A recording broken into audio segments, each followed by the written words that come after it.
Welcome back to another episode of Reflect Live, the podcast where stories come to life and hearts are opened. I am your host, Michelle. Here in Reflect Live, we offer a platform for people from all walks of life to share their experiences, their triumphs, and their challenges. It's a space where people thrive and connections are made through the power of storytelling. And today we have something truly special in store for you. So grab your favorite beverage, find a cozy spot, and let's dive into another episode of Reflect Live. Get ready to be inspired, moved, and maybe even crack a smile or two. This is Reflect Live with Michelle. You have reached Michelle with Reflect Live podcast, and I'm Michelle, your host. And I have the privilege to have Donald Greene on with me today. Donald has his hands in a whole lot of stuff. He is a thriving entrepreneur. He has a non-for-profit that tries to save the schools. He has 7 active businesses. He's a mentor to youth. He helps feed over 100 families. I mean, Donald, I can just go on and on. How are you doing? I'm doing well. How you doing? I'm doing good. I am so excited to get started in hearing your story. So where do you want to start? My goodness. So a lot of it starts, I could start back to before I got into entrepreneurship to give a little explanation about myself. So like a background about myself, I grew up in poverty in rough neighborhoods. I'm from New Haven, Connecticut. Okay. And a lot of people, when they think about New Haven, Connecticut, they think about all you hear about is Yale. You hear Yale, you hear UConn in Connecticut, you hear those, but Connecticut is real rough. It's like a lot of people don't, if you follow the statistics and the data, New Haven was named the 4th most dangerous city in America. Is that right? I live around Kansas City, St. Louis, Missouri. Is it comparable to those? I'm very familiar with St. Louis. St. Louis is bad too. So I know. Okay. So like growing up into that lifestyle, I was raised by my grandparents mostly. My parents, they were just wandering around, just being whatever they was being. Can't really blame them for not having the knowledge on how to raise the youth because they don't have resources like that in our communities. How people grow up, a lot of stuff in our communities as you see transitioning over the time, it's like a lot of it is babies raising babies if you get into it. And then it's like when you grow up and then you try to realize why your parent didn't do this for you because they was still a baby. Like when you start realize, you won't realize a lot of things till you get older, and it comes to make sense to you. Like, okay, so I can't blame him because it really boils down to my grandfather. But then my grandfather didn't have nobody teaching him. So who was going to teach us? Sure, that makes sense. Yeah. Where did this stuff come from? When you hear about like a lot of the knowledge things and people say about school, a lot of stuff comes from home. Where's the resources going into the home for it to come from home? A lot of stuff it left big question marks. So me, like I hung around the wrong people that I thought was the right people at the time. Everybody had those friends and you'd be around those areas. So I was incarcerated probably like 3 times in 3 different occasions. And my last incarceration, I had a daughter. My daughter was born. So when my daughter was born, she was the one that like mentally changed me, because I wanted to, like when I had my daughter, I wanted the girl. So when I got a daughter, that was just like the happiest part of me having. Why did you want a girl versus a boy? I don't know. Because your first child, like you want this boy and you want to raise him and you wanted a girl. That's interesting. Yeah, I wanted the girl for some reason. I don't know. That's cool. Like I already had their names picked out in the cut. Like it's just like my daughter name is Loyalty. If someone's listening to this and they're running with the wrong crowds, like can you like when you were on the streets, like what did you do and what would you do differently? So the things that I did wrong, and it's like during the time you won't really see nothing wrong, but a lot of the times it was a lot that wasn't wrong. I had to see that I was kind of like I was a bad person, not bad like as meaning like I was cruel, but everybody they was looking up to me, and I when I realized that, and it was like they looked to me to do this, and it's like I was so smart that I used my smarts into the wrong areas. So it's like I was thinking about things, how to do stuff, and it's like, but it was criminal minded, and it was like, okay. So you're putting the bad versus the good. Yeah. So, but this is when I was young. It's at my early stages. So this is around 17, 16, 17, those ages. And at the time, I didn't seem like I was doing anything wrong because I wasn't bothering nobody. I wasn't doing it. A lot of times, if anything did led to violence from the streets, I was defending. I was always the person defending somebody else. I never had really my own problems. Okay. So in that realm, but jail was an experience. Mm-hmm. It was an experience. It's. What do you mean by that? It's like if you got a right mentality, it's supposed to be a wake up call to reality, like a reality check. But I see a lot of individuals go in and come out and still have the same mindsets. They don't care. They go back in. But mine's just all wrapped around during my last time in there, and I had my daughter, so that woke me up because I missed her being born. Yeah. Like I missed her being born, but a lot of the stuff that I was incarcerated for was like protecting people. Like the last time that time I got incarcerated where I missed my daughter's birth I was protecting my sister. So it was a situation to where her boyfriend, baby father, beat her up and put her in the hospital. Almost had her. She almost lost a baby. She was 7.5 months pregnant. Oh my gosh! So, but the crazy thing is that he lied on me. I didn't do nothing to the guy. They just lied on me. Oh, they said I did something. They just lied. And then Connecticut go by circumstantial evidence. They don't need real proof. They'll go by somebody could say they did something and you go down for it. Is that right? Wow. Yeah. So the laws here is crazy. They could just go. Somebody could say you did something, and that's what they need to convict you. Well, even if you have a record, I could see it even being worse. Yeah. He already has a record. We're going to put him in jail because he did it, whether he says he didn't or not.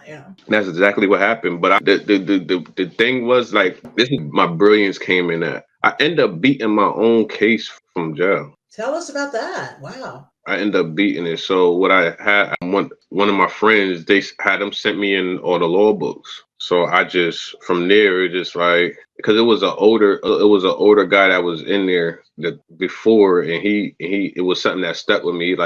Even though you pay for a lawyer, you never put your lives in somebody else's hands. That's good. So it was just I'm yeah, you're right. So I ended up finding a motion inside the law books. It was Frank versus Delaware. And I find the motion, and I forced my lawyer to put the motion in.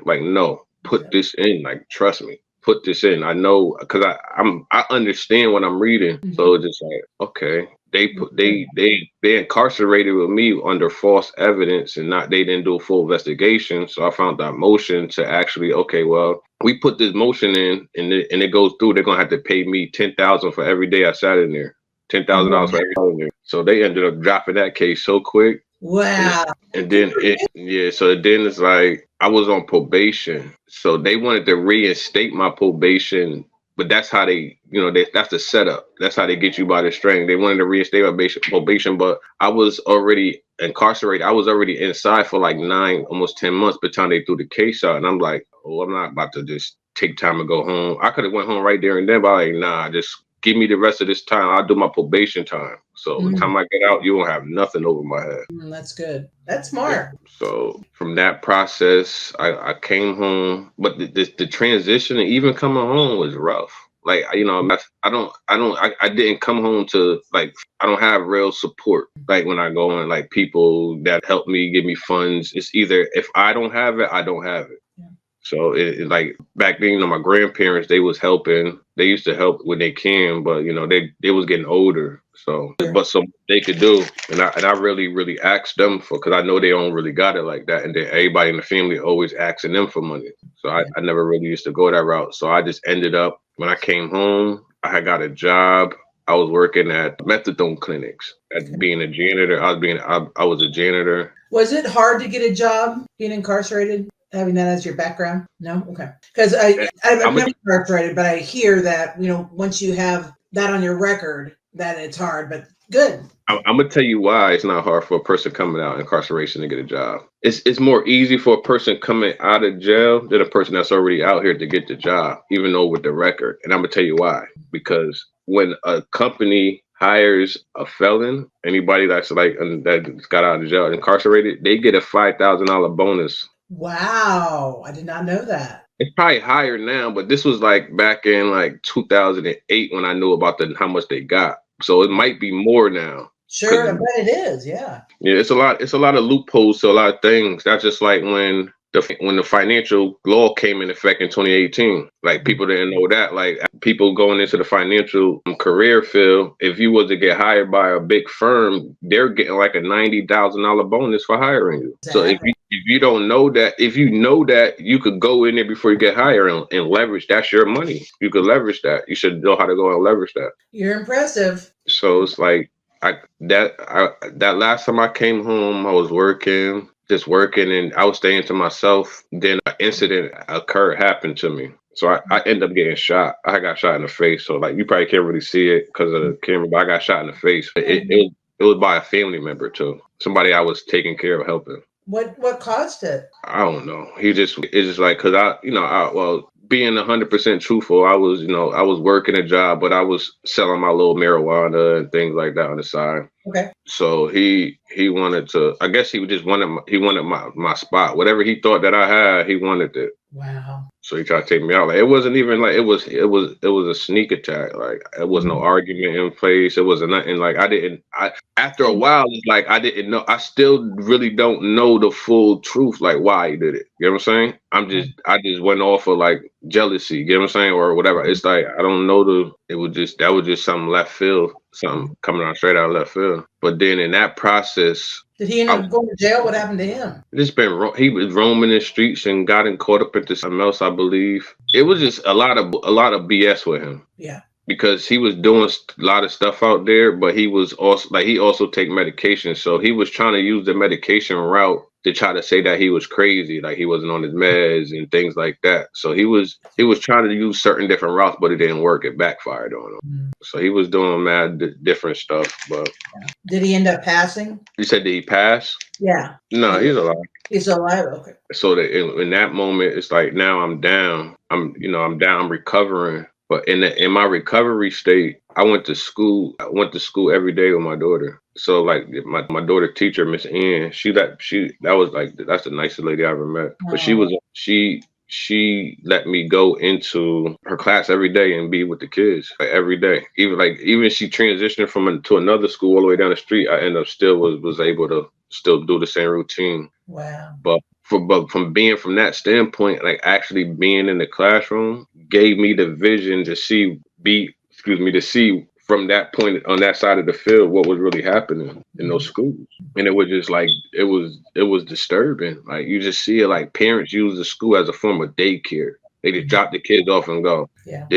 It's some brilliant kids that like I met this one little boy that I met. At this time he was 3 years old. And this little boy he stayed to himself. He didn't play with none of the kids, didn't do nothing. But this little boy was so smart. Like he knew all the dinosaurs. Like without looking at the dinosaurs, he could tell me the dinosaurs. He knew the names. He said it clearly. I'm like, yeah, I didn't even know some of the names he was saying. So I'm like, but seeing that stuff like that, it was just like these kids need help. Mm-hmm. So and then to start seeing like a lot of the burden is on the teachers.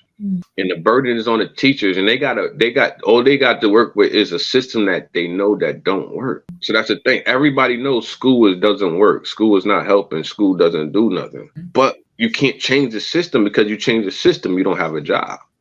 So it's just like, okay. So it's like now I see why teachers are just frustrated. Like they get the blame put on them, but they can't do nothing because they're going by a structured system that they came in and that they got to follow. Yeah.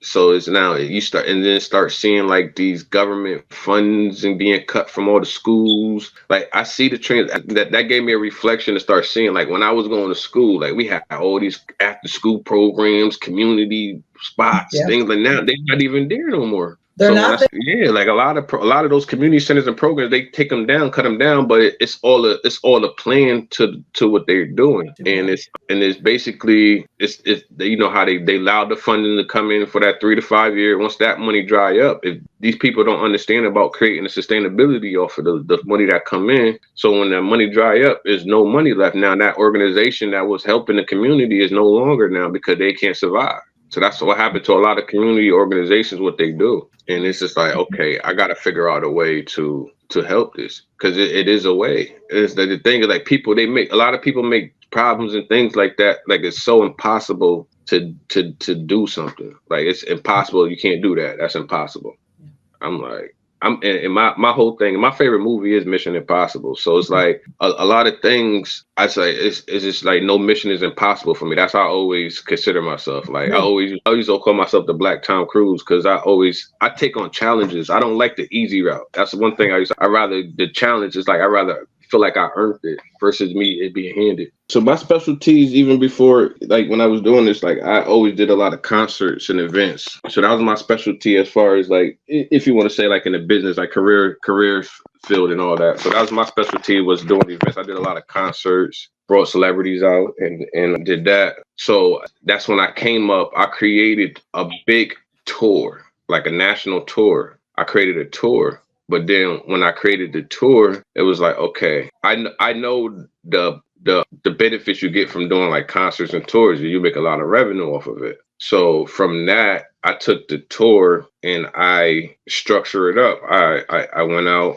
and it was called the American College Extravaganza. So it just was like, now I had to go out and learn business now. So I knew that part. So I started going to all the organizations that they be having in the areas, like the SBAs, whatever organizations they got. But I'll be the first to tell you that those organizations don't help. Yeah. They're gatekeepers, because I used to be in the library every day learning like out the books. So when it got to the point to where I was going to them because the information I was kept trying to find wasn't there. And that was mainly on like the financials, like the business. So it was something with me. Like I'm a numbers guy. Like when I was a freshman in high school, I was in the class with seniors. Wow. So like I'm a numbers guy. So me, I can look at something, you can't tell me that the sky blue in this dark time. I know what's going on. So it's just like, all right, when it's numbers in place or anything that got to be in place, like it got to make sense to me. It has to add up. It got to be proper math. So now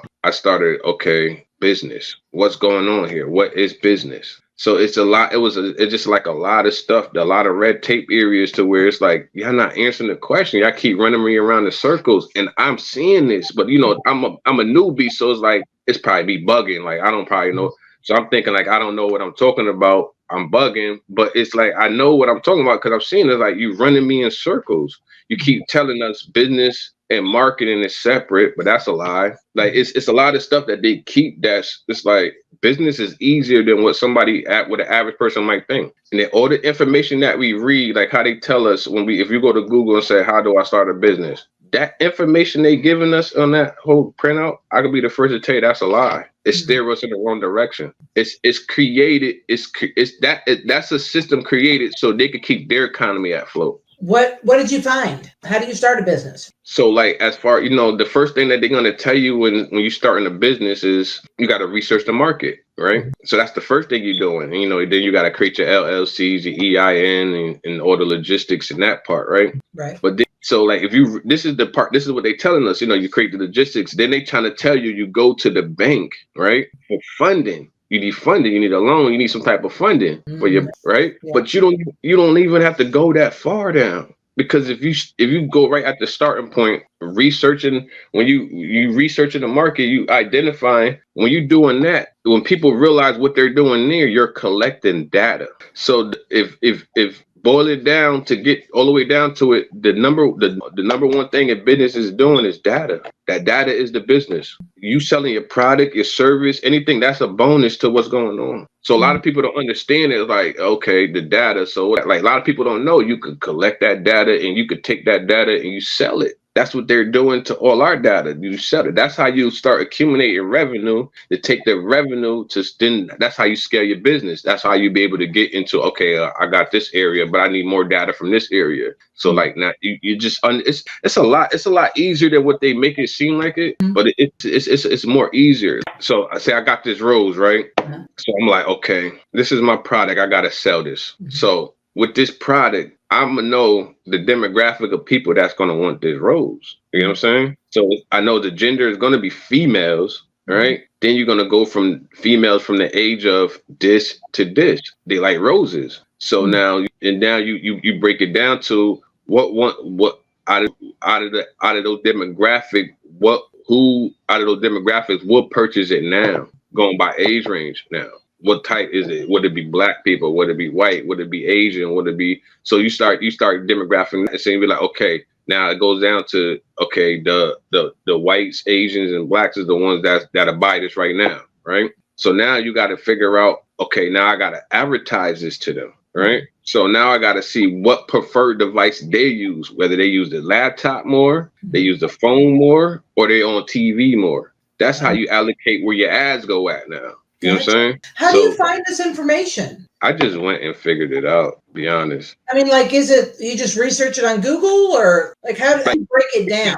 All this information is Googleable, but you gotta know what to ask. You know what I'm saying? I see. Okay. So they're not gonna put the information together. Yeah. You gotta ask it in pieces in Google. I see. So if you break up what you're trying to look for, because they're not gonna give it to you. You can't put in like how to become a billionaire. You're not gonna become a billionaire with the information they give you. You know what I'm saying? You have to ask in pieces to get it all together. I see. You got to know the process to ask in pieces. So it's like, okay, like now, just like I told people, like, you know, they're not going to tell you about the data, because if everybody knew about the data, that market would be saturated with, and no money would be in that market, because not everybody know how to get money. That's why people keep it a secret. That's why nobody says nothing. It's so easy to catch on, because everything wraps around data. Makes sense. Like, just like basically, like, say if I'm a music artist, right? And I got my YouTube, I got my Instagram, all that stuff. I got my page. My Instagram got 3 million followers, right?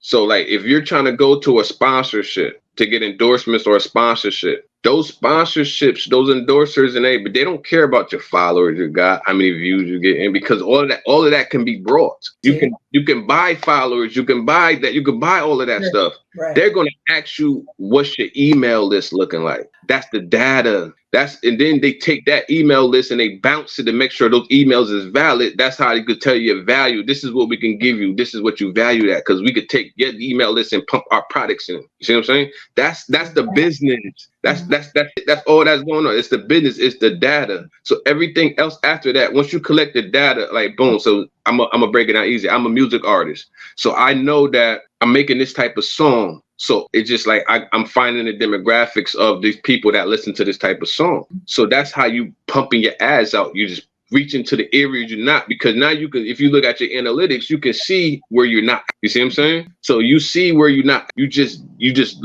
target your face, your spots to an area that you're not at with the same demographics that's all messing with your stuff. So that's how you scale your business. You're not what scaling your business is scaling the data list. That's scaling your business. Nice. How do you market the call to action to get emails, to get people your email? So how do you, so it's basically engaging to them. So it's like, okay, so say if I'm trying to market to you, right? Then I'm trying to market to my daughter, then I'm trying to market to my grandparents. I can't use the same advertisement to get to y'all. I would have to get something that engage you. You know what I'm saying? It might be the same message, but it's a type of content, because you like this type of music, or you resonate with this type of actor. You know what I'm saying? Then I got a younger person to get to the kids. They might be doing a comedy skit, but it's the same message going out to them. You just got to engage your audience how they want to be engaged. You see what I'm saying? Yeah. So like, once it's just like how all those cookies and that meta tag and all that stuff go by. Once you collect the data and you know how to store it, you know how to use all the softwares, you can tell where that person goes and look on the computer at all day. All that data is there. Nice. So you'll be able to like, okay, this person be on the phone all day. This person uses social media, be on Facebook, he'd be on this, he'd be on that. That person be on this. So you can see all of that. You can filter that. Like when you go to your CRM, you be like, okay, give me all the people that's from the age of this and this that went shopping yesterday. And then they're going to filter out all those names. That's how that works. So now you create funnels. The funnel is that landing page you go to and click when they're trying to get you to go to something. But then if you try to like, oh, no, I don't want that, and you exit out, they're going to hit you with that. Well, we'll give you a discount. Well, you give you this. So that's called a workflow. So basically, it's all just setting up everything automation, so you ain't on the phone with them the whole time. So be like, yo, we got this product. Do you like it? Because they clicked it. They went in there to look at it. So that's why it was drawn to them. So that's how you caught their data. Like, oh, we see you looking at this product. So do you want this? We could give it to you for 50% off. How about 20% off? So you'll make that workflow. You'll probably start it at 10%. Then you'll put a grace period, and then they don't buy it 2 days, 3 days later, you offer them 20%. Then if they don't buy it 3 days later, you probably offer 30%. You know what I'm saying? Mm-hmm. So it's just a workflow to like, okay, this is like, boom. It's all basically you making a workflow. Just like, let's say you got a roadmap. And it's like, okay, it's a yes, and then it's a no. So if they say yes to this, this is the route they're going to take. This is where we're going to take them down. But if they say no, we're going to take them down to this route, then reroute them this way, try to offer them something back, give away incentives or something just to get them back to get the sale. Wow. So that's how it's the You're funnel. blowing my mind. It's the fun. It's all the funnels. So it's not hard. Like, you know, I'm explaining it like this, but I taught myself all of this stuff. That's great. It's just because it's basically figuring out what they are doing. Yeah. What the biggest question, what made me really go dig deep is like, okay, how do a corporation become a corporate? How do a business become a corporation? You know what I'm saying? And then how do it keep that status? So you got to understand, because, you know, a product go out, just say, all right, Reese's, right? It got a wave. This Easter Reese's. After Easter and all that, this is not a factor no more. We're going back to the orange packages. You get what I'm saying? Sure. It's not a factor no more. So it's like, okay, well, we got Easter.